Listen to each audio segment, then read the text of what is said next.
worship with you today, and we're going to sing a few new songs that you might not know. The words will be there, but I want to encourage you to sing with us, to enjoy it with us, to praise and to worship God with us. I want to read you a quick scripture in Psalm 46 verse 6. It says, sing praises to God, sing praises to our King, sing praises, for God is the King of all the earth. You see, God is the King of all the earth. He is King of Kings, He's Lord of Lords, and that is who you're going to worship today. There where you are, in your lounge, in your bed maybe still, it doesn't matter where you are. I want you to sing, I want you to understand what you're singing, and I want you to feel what you're singing today, and I want you to exalt God with everything inside of you. Worship Him today with everything that you have, and let's just give Him the praise and the glory and the honor that He deserves. Enjoy it this morning.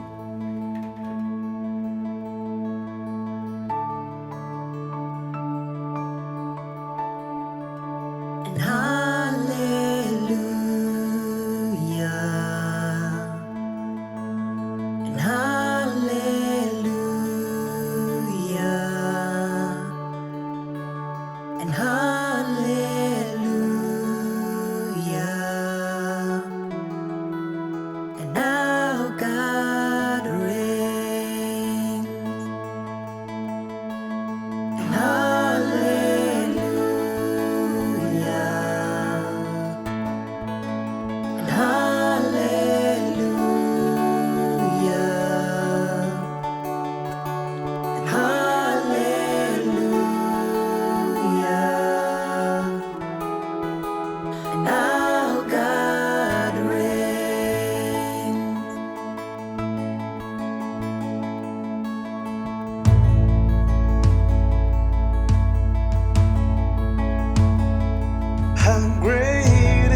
closer to live.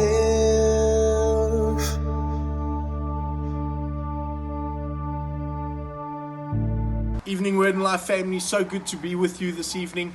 Just a quick one. We're going to be looking at a message that Pastor Basil did with Dr. Ricky a few weeks back regarding the virus. We've had a few requests for that, and I want to invite you for next week. I will be sharing the message with you. I'm looking very, very forward to that. Trust that you guys are having an incredible time, even though you are in lockdown, that you're building in your family lives, you're building your relationship with Christ, and I look so forward to seeing all of you. We love you, miss you lots, and praying for you all the time. Have a good one.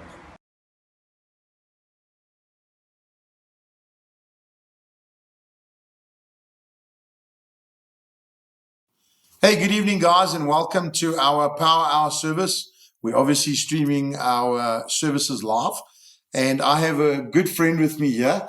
We've gone many years together. This is my GP, Dr. Ricky Montalbano. He's a phenomenal GP, and we're just going to have a cool chat, and he's probably shaking his head. He's a very humble man. And Ricky, I just want to say thank you so much for giving of your time today to come and help us at the church. So we've been talking a lot about spiritual messages, and there's nothing wrong with that. That's what we do as a church.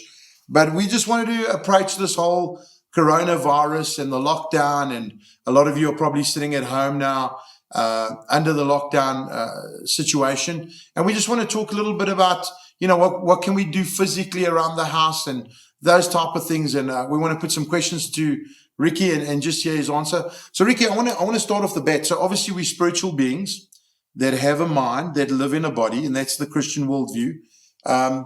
And I want to just talk around the positive things around the coronavirus, the COVID-19 virus, because it's all been negative. So let's actually start off by, talking around the statistics and what you know as a doctor. I think what's important is that people are very quick to point out the negativity. Sure. So we're bordering always on hysteria. Yes.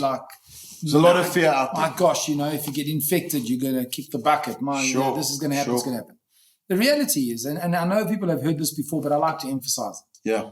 Most people, 80% of people that get infected recover.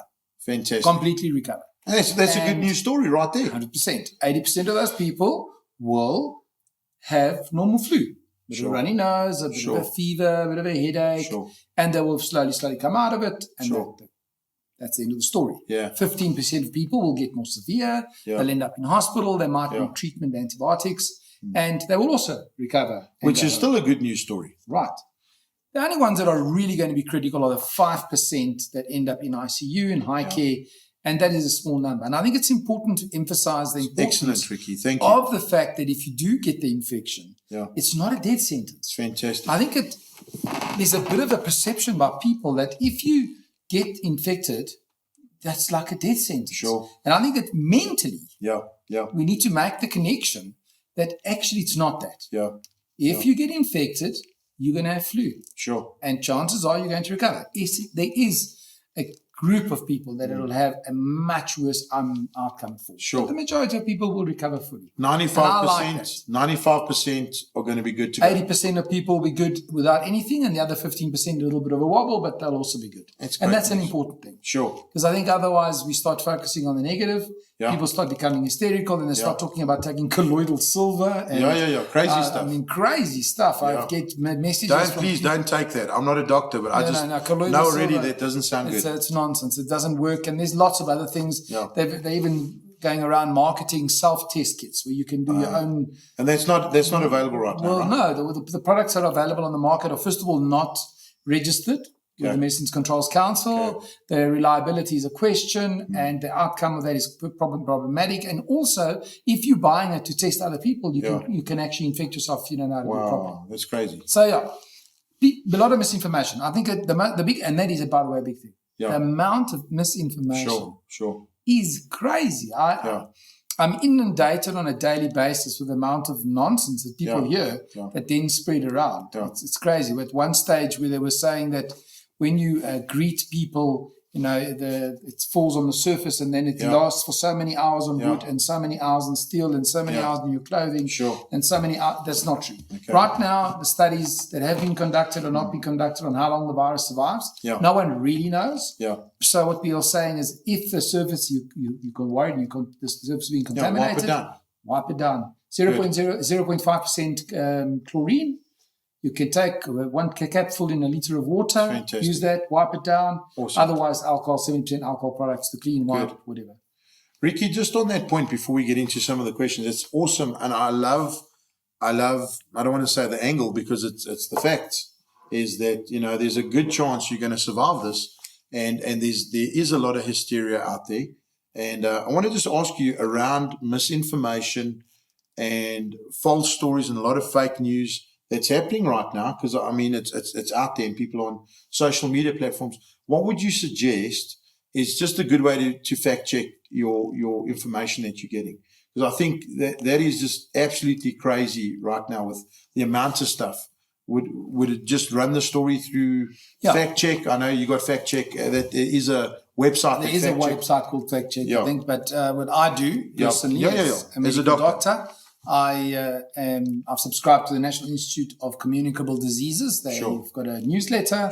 And the NICD sends out newsletters all day. So you can go on their website and check out. Actually, you can go to YouTube, the NICD YouTube webpage. Awesome. And they've got wonderful videos on how a cell phone causes contamination. Wow. Okay. How handshaking causes it, how to prevent it. Some nice, cool videos. Some of them are a bit boring, but they're getting there. They're slowly. And it's all facts-based. Go to NICD, get it from the horse's mouth. Go to WHO site, the World Health Organization. Excellent. The Center for Disease Control. Don't listen to people that are talking, that are politically opinionated and not political. They are not experts in their fields. Absolutely. Don't listen to your neighbor. Don't listen to someone who says to you, I heard that in the news. Or in a study in Staten. Studied in Staten. Rather make sure that you have it from a reliable source. And Google isn't a doctor. That's my favorite one. I don't like Google. I read that when I came to I've got on my consulting room, I've got a thing that says, don't confuse your Google search with my medical degree. 100%. And it's unfortunately, in many cases, true. There is a lot of misinformation on Google, but there is the right way of searching. And I think that if you're going to search, make sure that you search articles that are based and the right on stuff, facts. like you've just given Absolutely, World Health Organization and NC. What was it the called? National Institute of Communicable Diseases. Excellent. NICD. There's 2 resources for you already, guys. And there's the 0800 toll free. 9999 number. That is toll free. It's a WhatsApp number. Then there's another 0800 number. I don't know how far. But they'll give you good and solid facts. Absolutely. I think the biggest danger we have is that people use social platforms in form of fact checking. I think that Facebook particularly can be so dangerous. WhatsApp, same. Twitter. Please, NICD. It's got a great web page. It's very user friendly. It's got a lot of information that you can fact check and very quickly you know where you're going with it. But in terms of staying at home, I think that people have enough time to do their fact checking. For sure. Because they haven't had time as they 100%. Rick, so now obviously we're in the lockdown, that's going to be happening in a couple of days, and you guys will be watching this with those regulations in place. So our families within this whole coronavirus, what's happening out there, just give us some practical tips, or how to look after our health in the home, in light of all of this. Just some couple of things for you. Very simple thing. Don't invite people over. Sure. They're not allowed to. We're not allowed to anyway. Don't invite people. Don't let people come and visit you just because you're sitting at home. Sure. And that's, some guys are going to try and push the barriers with us. Definitely. Yes, it sounds really simple. I haven't seen grandma. You never see grandma. But all of a sudden, because you're in isolation, suddenly you want to go and visit your mom or your oma or whatever. So avoid contact with people. Really, it's important. And people do come and visit. Be diligent. Make sure that everybody's hands get disinfected. Sure. We don't have to use hazardous, the biohazard sprays. Sure. We don't have to use 70% alcohol spray. Wash their hands thoroughly before you touch anybody. Yes. Make sure that you wash your hands on a regular basis, even in your own house. Yeah. Because you know what? I went shopping the other day. Yeah. And I noticed that my wife picked all the stuff, and when you go in, you get the cloth to wipe your hands, and then you wipe the trolley. Yeah. But then you touch all these other items that have been packed by people who may not have practiced very good hand hygiene. Sure. Which is 1 in every 5 South Africans wash their hands. Yeah. Which Scary, is crazy. So I know that these little tear-out things have been at the shopping centres for years now. I mean, Spar's had it for years, Checkers had it. And I've always used it. I always feel so self-conscious, like I'm the only oak, like, kyk vir daai, shame, man. So I just fail. I'll take it out, wipe my trolley. Suddenly, everyone's... Now there's a box this big, full of rubbish because people wipe their hands. But the important part is, when you've done your shopping, because we're all going to do our shopping during the lockdown period, we're all going to have to go out and buy bread and milk. Yes. So you wipe your trolley before you go in, and you wipe your hands. When you leave, take that cloth, wipe your hands again. Yeah. When you get home and you're about to unpack, make sure that you unpack everything and then go and wash your hands again. Yeah. Because those things could have been contaminated. Fantastic. People forget about the basic, simple things. Sure. And the problem with food articles is that when you're preparing your food, you're going to touch the products. Now, it doesn't contaminate in food because the virus dies very quickly once you cook it. Yes. It doesn't like to live outside the human body. Yes. But the problem is that when you're cooking, you're going to touch with your fingers and let me taste. If you haven't washed your hands, it was a danger. Which is really scary. I saw a meme the other day that said, we thought that by 2020 we'd have flying cars. Instead, we're still teaching people how to wash their hands. It's crazy. It's funny, but it's funny. Crazy, But yes, that's the important part. And I think with kids, it's a difficult one, specifically if you've got small ones. Yes, little toddlers. Because everything goes into their mouths. Yes. So I think parents have to be careful not to become too neurotic about it. Yeah. But certainly things that they're in the house all the time, once you've sterilized and they stay in the house, it's your own family germs that you're contaminating. You must prevent the germs from outside. So like the Panay germs versus the Fundameva versus the Sitoli germs. They 100%. Those are germs to us. And there are South African germs versus non-South African germs. Wow. So for example, if you visit a foreign country, often you can get diarrhea because you've picked up an E. coli strain that we don't used to. That's crazy. It's called traveler's diarrhea. Okay. Just off the cuff. Yeah. Not really that important, but anyway. No. So, I think those are simple things in terms of looking after your family at home. Yeah. Yeah, and then the other things are always remember that in the household, things are not always clean as you think because there are things that have been packed away that you don't remember. Sure. So, for example, you might have packed a little tuna, a John Dory tuna. What do they call John? Yeah. That's the little tuna thing. Yeah. You pack it away and you forget about it. Maybe it's been in the last 3-4 weeks, 5 weeks. So it's again. Wash your hands. Wash your hands. Yeah. Rix, I think you answered the other question that when we go out, you spoke a lot about keeping your hands clean and being aware of everything you're touching. Coming back home. Interesting question, and I know we might get an unorthodox answer from you, backed by studying, of course. Any supplements we can take or foods to eat at home while we're in this lockdown period that can boost your immune system? Because I know there's a school of thought that says immune boosters, and then there's a school of thought that says, hang on, guys, just eat nutritional food. Your view?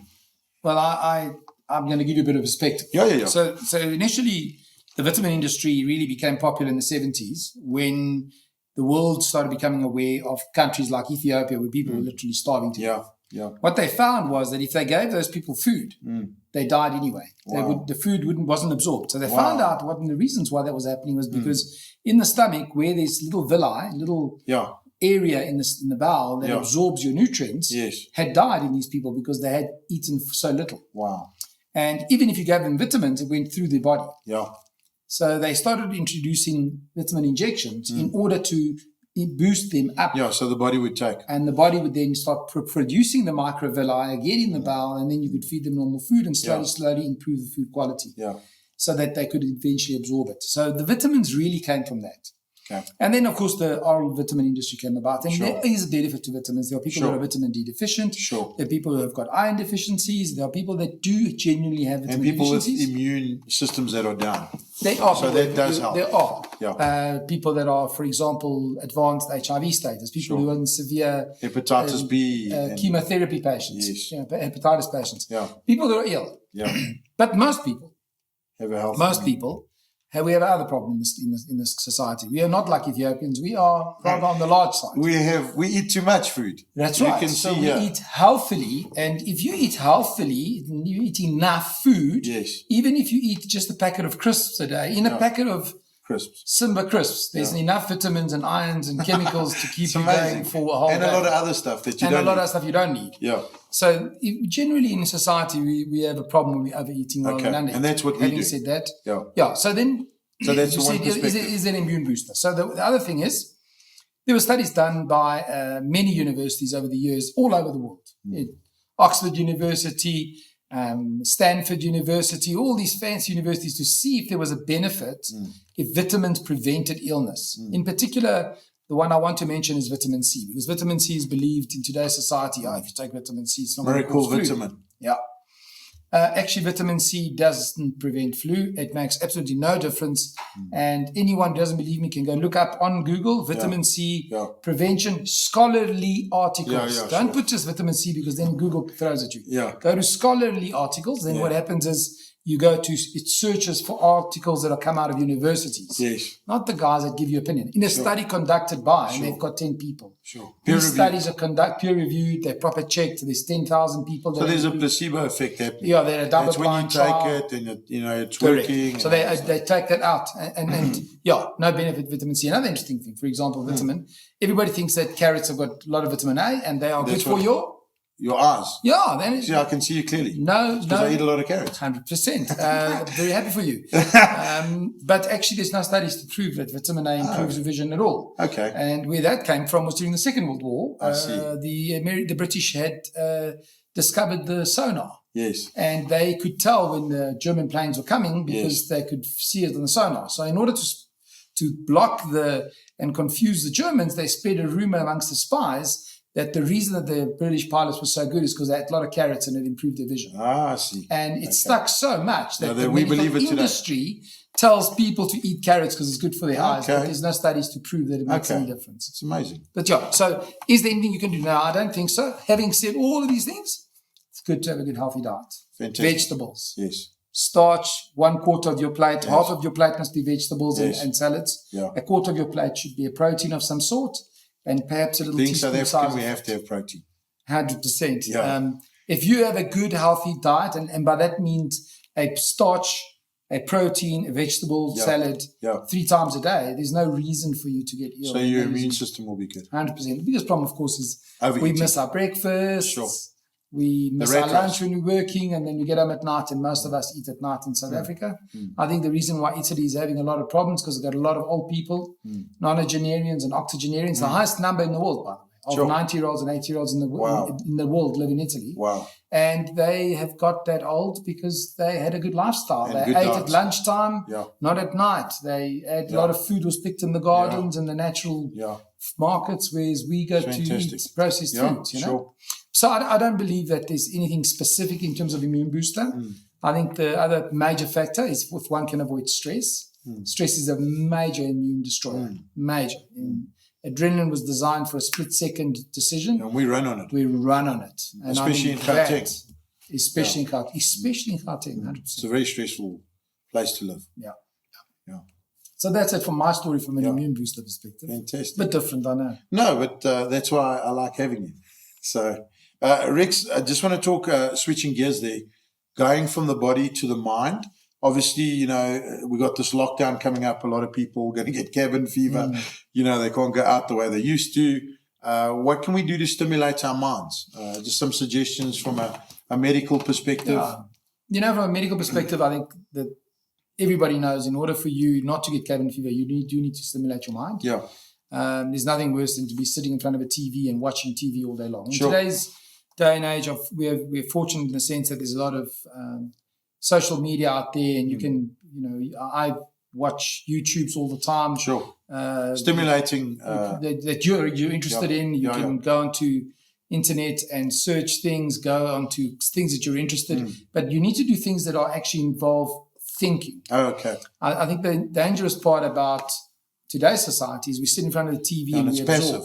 And it's passive. There's no thinking. Correct. So we need to just make sure that whatever you do, whatever you engage in, it involves thinking. Yeah. So reading does that for you. Reading does it for you. Crosswords, fantastic. I love that. Things like that people that's really important. So you got to get this engine going. 100%, definitely. I think that the physical side of it, probably if you've got a gym at home, if you've got a cycle at home to cycle on the spot. I think you're right. If you live in a complex, you're lucky enough you can cycle around your complex. And that's important. Play outside with your dog. Throw a bone and let the dog throw the ball, Sure. Keep yourself active. Maybe play with your kids and your family. Sure. A bit of touch rugby, whatever you want to call it.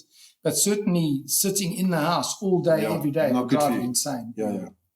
No, thanks, Rix. And then I think, what are the symptoms around this? I think we know what it is.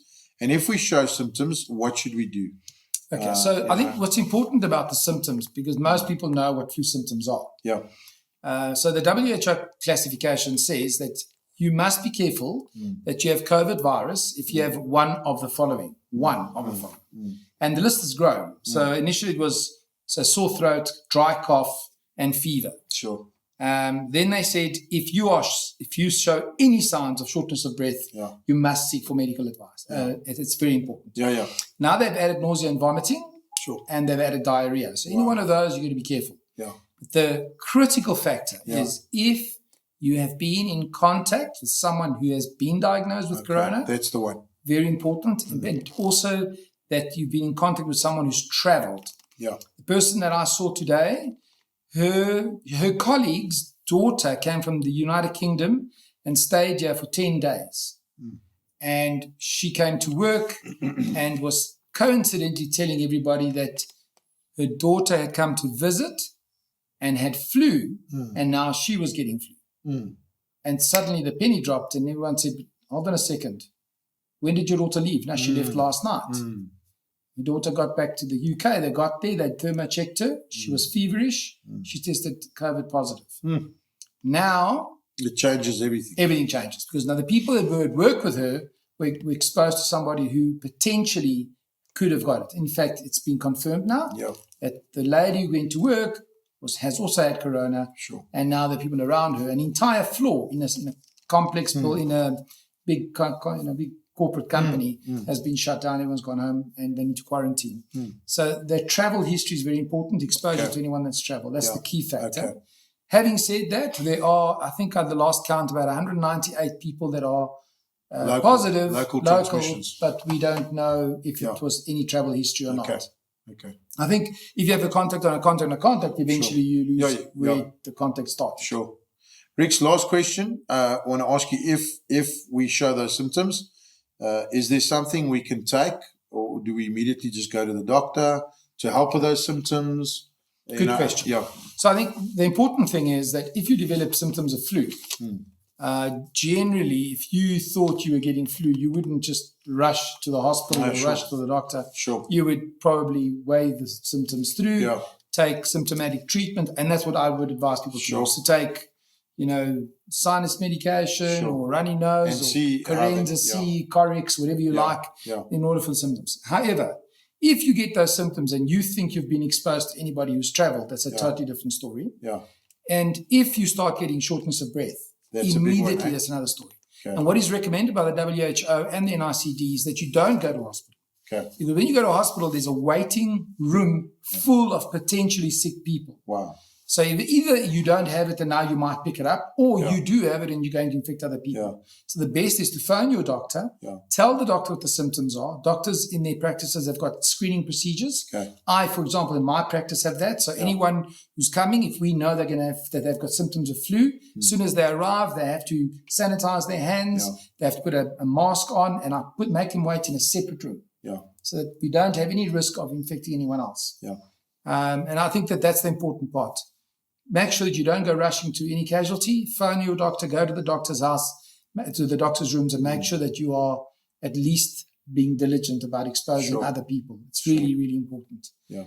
One of the ways that you can also do it is it was interesting that someone the other day came to me and said, what about if I wear a dust mask? A dust mask is quite pointless. It doesn't make any difference at all. Because the dust mask unless you're in a dusty room. Unless you're in a dusty room. Yeah. then it will help. It will help for the dust. Yeah. So yeah, you don't need to wear any mask. You go to the doctor will, when you arrive at the doctor's rooms, they'll give you the mask, and you sanitize your hands, and in you go, and they'll wait and treat you from there. Sure. Most people will be able to ride this flu out at home on their own just by using normal flu mixtures. Great news. So Rex, thank you so much. Is there anything from a doctor's point of view that you just want to add before we close? Thinking about the whole scenario, I think we maybe end where we started. I think I loved your angle of looking at this virus from a very positive point of view. The mass hysteria. Maybe we should end on that. Just as a doctor, what is concerning to you? And we can close off on that. Okay, so what is concerning for me is that as much as we mustn't be hysterical, people need to obey the lockdown. Good. And they must stay at home. Excellent. And my fear for that is that we have in South Africa 7 million diagnosed HIV positive patients and approximately 7 million diagnosed TB patients. Wow. Unfortunately, only about 5 million HIV patients on treatment and only about 5 million TB patients on treatment. This is very serious. So potentially, those people are all immunocompromised, and that is very serious. Very dangerous. This is not a flu that's going to affect the average person. It's the flu that's going to affect the poor, the stricken, people who have got poor sanitary conditions. They are living overcrowded in poor environments, and we need to consider not spreading this disease for those people. 100%. Because then it will be a pandemic. Yeah. On the positive side, I am 100% sure that 95% of us will come out of this looking back and saying, wow, what a ride. It was done and dusted. God is good. It is going to take a while, I think, for it to settle. I don't think it's going to happen in the next 21 days. Okay. I think it's going to be a little bit longer than that. Yeah. But I think it's biblical to obey the laws of the land. 100%. So let's obey the laws of the land. Let's stay at home. Yeah. Let's try and avoid contact. I'm not in that position. I'm allowed to go and see patients. It's part of your work. And I am exposed every day. And yes, I do say my prayer every morning, and sometimes I say it between certain patients. Sure. If I know that they're flu patients, you quickly call your prayer in between the next patient just in case. Sure. But I think that most people will come out fine. Fantastic. Ricky, thank you so much for your time. Word and Life, I hope you've enjoyed that. Some practical tips from the doctor, and we trust the big doctor with the other doctor in Jesus' name. And God bless you, and we'll chat soon. Stay strong. We pray with you. God bless. Wonderful friends, I trust that the message has inspired and uplifted you. Once again, thank you for tuning in. I'd love to share with you now as we have an opportunity to give to our God. And we learn at Word and Life that our giving, number one, is deeply rooted in our thankfulness and love for God. Secondly, it is a form of worshiping and trusting God. Listen to what the book of Proverbs says about our giving. The book of Proverbs, in Proverbs chapter 3, verses 9 and 10 says, "Honor the Lord with your wealth, the first fruits of your crops. Then your barns will be filled with overflowing, and your vats brim with new wine." What a promise that is in times like this. You have many opportunities and many ways right now. Look on the screens to give. God bless you, and thank you so much for being part of Word and Life.